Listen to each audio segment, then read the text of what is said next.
হাই everyone, মোৰ নতুন এটি ভিডিঅ'লৈ আপোনালোক সকলোকে স্বাগতম জনালোঁ। আশা কৰোঁ আপোনালোক সকলো ভালে আছে। আজিৰ ভিডিঅ'টোত মই এথিক্স মই কেনেদৰে পঢ়োঁ আৰু এথিক্সৰ কাৰণে মই কেনেদৰে নোটছ বনাইছোঁ সেইখিনি আপোনালোকৰ লগত শ্বেয়াৰ কৰিম। বহুতে মোক সুধি থকা এইটো কুৱেশ্যন হয় যে আছামিজ মিডিয়ামত যিহেতু এথিক্সৰ তেনেকুৱা ধৰণৰ মেইন স্পেচিফিক কিতাপ পোৱা নাযায়, গতিকে কেনেকৈ পঢ়িম সেইটো কথা মোক বহুতে সুধি আছিলে। গতিকে তেওঁলোকৰ বাবে এই ভিডিঅ'টো প্ৰস্তুত কৰিলোঁ আৰু মোৰ লগৰ যিকেইজনে এইবাৰ মেইনছ ক্লিয়াৰ কৰিছে নাইবা অলৰেডি তেওঁলোক APSC এক্সামত ক্লিয়াৰ কৰি যিসকলে জব কৰি আছে তেওঁলোকৰ বহুতৰ পৰা মই পৰামৰ্শ লৈহে এইটো ভিডিঅ' বনাইছোঁ যে নোটছ কেনেকৈ বনাম এথিক্সৰ। গতিকে আহক আপোনালোকৰ লগত আজি এই বিষয়ে মই কিছু কথা পাতোঁ। এথিক্সৰ কাৰণে মই এইখন কিতাপেই পঢ়িছোঁ। এইখন হ'ল SPM IAS academy study materials এথিক্সৰ। এইখন অসমীয়া মাধ্যমত পোৱা নাই, মই পোৱা নাই, কিন্তু মোৰ চাগে পিছৰ বেটছখিনিয়ে পাইছে, কাৰণ মই যেতিয়া আছামিজৰ মেটেৰিয়েলছখিনি লৈছিলোঁ তেতিয়া এইখন উপলব্ধ নাছিলে অসমীয়া মিডিয়ামত। আৰু কিন্তু তেওঁলোকে জনাইছিল যে যিখিনি পিছৰ বেটছ আছে তেওঁলোকৰ কাৰণে এইখন উপলব্ধ হ'ব। এইখন মই ইংলিছ মিডিয়ামতে পাইছিলোঁ আৰু ইয়াত ধুনীয়াকৈ আছে, কণ্টেণ্টখিনি ধুনীয়াকৈ আছে, 8টা চেপ্টাৰ আছে। আৰু এইখিনি পঢ়োঁতে মই কি কৰিছিলোঁ, পঢ়ি যাওঁতে মই আছামিজৰ যিখিনি ইম্পৰ্টেণ্ট ৱৰ্ড সেইখিনি মই লিখি গৈছিলোঁ, কাৰণ এইখন কিতাপ পঢ়োঁতে আছামিজত লিখা ষ্টুডেণ্টখিনিৰ কাৰণে তেওঁলোকে অসমীয়াত ৱৰ্ডখিনি জানিবই লাগিব, সেইকাৰণে মই এনেকৈ এড কৰি গৈছিলোঁ।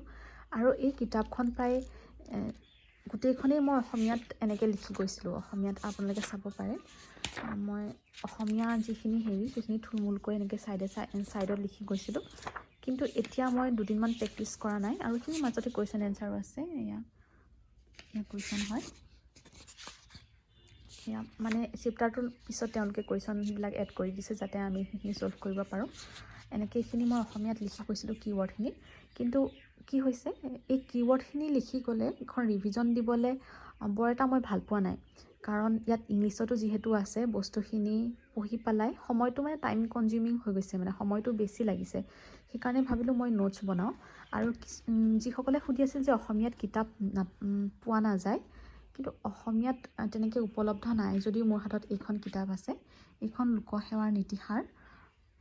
মই আগতেও দেখুৱাইছোঁ এইখন কিতাপৰ কথা, প্ৰমানন্দ নাথ ছাৰৰ। এইখন কিতাপ মই তেওঁ পোষ্ট যোগে পঠাইছিলে, ডাকঘৰৰ যোগেদি পঠাইছিলে, কিন্তু বহুতো ষ্টুডেণ্টে তেওঁক কণ্টেক্ট কৰিব পৰা নাই বুলি মোক কৈছিলে। আৰু মোৰ লগতো যিহেতু তেওঁৰ এতিয়া কণ্টেক্ট নাই মানে তেওঁৰ নাম্বাৰটো বৰ্তমান মোৰ হাতত নাই, মোৰ কিবা হেৰিয়ত ডিলিট হৈ গৈছে নাম্বাৰটো, বৰ্তমান নাই। সেইকাৰণে মই তেওঁলোকক মানে সহায় কৰিব নোৱাৰিম হয়তো সেইটো ক্ষেত্ৰত। কিন্তু এখন কিতাপ পালে ভাল। তেওঁ যিহেতু লখিমপুৰৰ নিবাসী আছিলে, গতিকে লখিমপুৰৰ কোনোবা লোকেল ষ্টৰত হয়তো পোৱা যাব পাৰে। তেওঁ কিতাপখন বিক্ৰীৰ বাবে হয়তো কাৰোবাক তেনেকৈ যোগাযোগ কৰিবও পাৰে আৰু লোকেল ষ্টৰত পোৱা যাব পাৰে।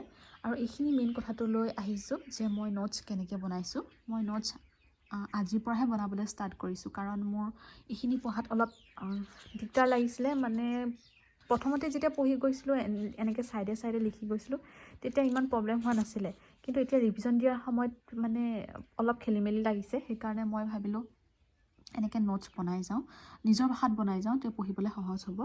আৰু মই এইখিনি কিতাপত থকাখিনি এফালৰ পৰা পঢ়ি নিজৰ ভাষাত এনেকৈ নোটছ বনাইছোঁ। আৰু নোটছ যিহেতু মই এতিয়া বনাবলৈ ষ্টাৰ্ট কৰিছোঁ, বেছি হোৱাই নাই, কিন্তু মই আপোনালোকৰ লগত দেখাওঁ।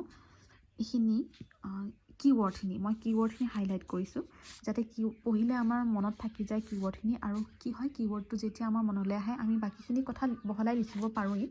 আৰু এনেকৈ মই নোটছ বনাওঁতে জাষ্ট কিৱৰ্ডখিনিহে বনাম, মানে কিৱৰ্ড অৰিয়েণ্টেড নোটছ বনাম, যাতে মনত সোনকালে থাকে আৰু পৰীক্ষা হলতো সোনকালে মনত পৰে।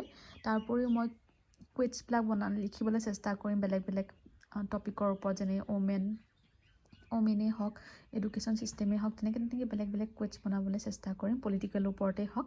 আৰু সেইখিনি মই যদি নোটছখিনি বনাই হৈ যায় আপোনালোকৰ লগত শ্বেয়াৰ কৰিম। গতিকে আজিৰ ভিডিঅ'টোত এইখিনিয়ে আছিলে যে মই কেনেকৈ এথিক্স পঢ়িছোঁ, আৰু এইখিনি যেতিয়া হৈ যাব মই নিশ্চয় আপোনালোকৰ লগত শ্বেয়াৰ কৰিম। আৰু এই কিতাপখনৰ তেওঁ কণ্টেক্ট কৰিব পাৰে, তেওঁ ফেচবুকৰ জৰিয়তেও কণ্টেক্ট কৰি চাব পাৰে। গতিকে আজিৰ ভিডিঅ'টোত ইমানখিনি। আশা কৰোঁ আপোনালোকে চাই ভাল পাব। ধন্যবাদ।